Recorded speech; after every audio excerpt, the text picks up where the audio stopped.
Family in Roy was just settling into their home ahead of the holidays when suddenly police banged on their door and told them to get out. As ABC4's Brian Wang shows us, it's a scam that's left them devastated.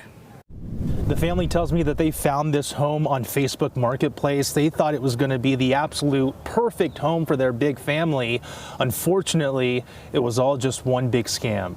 Like at first, we're like, this could be too good to be true. He played us really good. It took some time to realize what actually happened to Faith Arndt and her family of 6. We needed just like a bigger place for our kids. We've got 2 dogs, and this house had 4 bedrooms, 2 bathrooms, which is just ideal. So all of our kids could have a room to themselves. Arndt and her wife found the home on Facebook Marketplace, and they began speaking to who they thought the owner was. He went by the name of David Denieri. He even cut them a deal. He was going to work with us on it. So in general, to move in, it was supposed to be $1,600, but he was working with us to get just $1,000. After about 4 weeks of conversation and thoroughly reviewing the lease, Arndt said they started feeling more comfortable about the decision to move in. A lot of people, when they're like scamming houses, it's like, no, we want this right now, not wanting to work with you and being very demanding, because we ran into a lot of those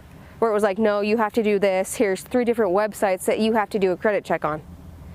And this guy was like, no, we just need the one. They ended up sending the scammer $1,000 on an app called Chime and moved in last week. A few days later, Arndt's nephew, Gabriel Mostreles, gets a knock on the door. Loud, excessive bang like you would see from the TV show Cops. First it was the security, and then the next morning it was the police. Authorities notified the family that they've been scammed and that they needed to leave. Roy Police Sergeant Josh Taylor says these kind of investigations can be tricky for law enforcement. Sometimes these originate from outside of the country in different states, but we'll typically look into whatever phone numbers were being used. We can look at the internet service providers that are providing service to the emails that are going back and forth or whatever it might be.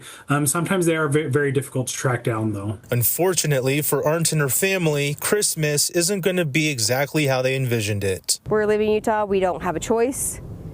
Unfortunately, I wish we could stay in Utah, but we just can't. Arndt says she and her family are moving to Evanston, Wyoming, because that's really the only place they could afford right now. In the meantime, authorities are warning anyone who may be looking for a home to never move forward with a deal that seems too good to be true, and to never engage with a homeowner or a real estate agent if they're not willing to meet in person.